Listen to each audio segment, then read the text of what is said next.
যুক্তরাজ্যে প্রবাসী গণমাধ্যম কর্মীদের নিয়ে বাংলাদেশ প্রেস ক্লাব ইউকে নামের নতুন একটি সংগঠনের যাত্রা শুরু হয়েছে।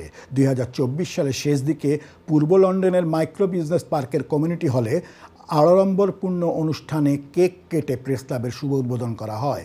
অতিথিদের নিয়ে উদ্বোধন করেন বাংলাদেশের রাষ্ট্রপতির সাবেক উপদেষ্টা মোখলেসুর রহমান চৌধুরী। এ সময় তিনি ক্লাবের ওয়েবসাইটও উন্মোচন করেন। অনুষ্ঠানে লন্ডন নিউহ্যাম কাউন্সিলের চেয়ার ও কাউন্সিলর রহিমা রহমান, এনফিল্ড কাউন্সিলের মেয়র আমিরুল ইসলাম, টাওয়ার হ্যামলেটসের কাউন্সিলর সাবেক deputy mayor Motin Uzzaman, Tower Hamlets কাউন্সিলের সাবেক স্পিকার আহবাব হোসেন, কাউন্সিলর মুজিবুর রহমান সহ আরও অনেকে উপস্থিত ছিলেন। উপস্থাপনায় ছিলেন মিডিয়া ব্যক্তিত্ব আজমির হাসান কনক।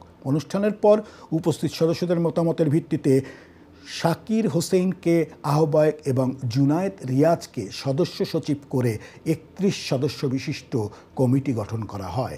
ডিনারের মাধ্যমে শেষ হয় অনুষ্ঠানটি।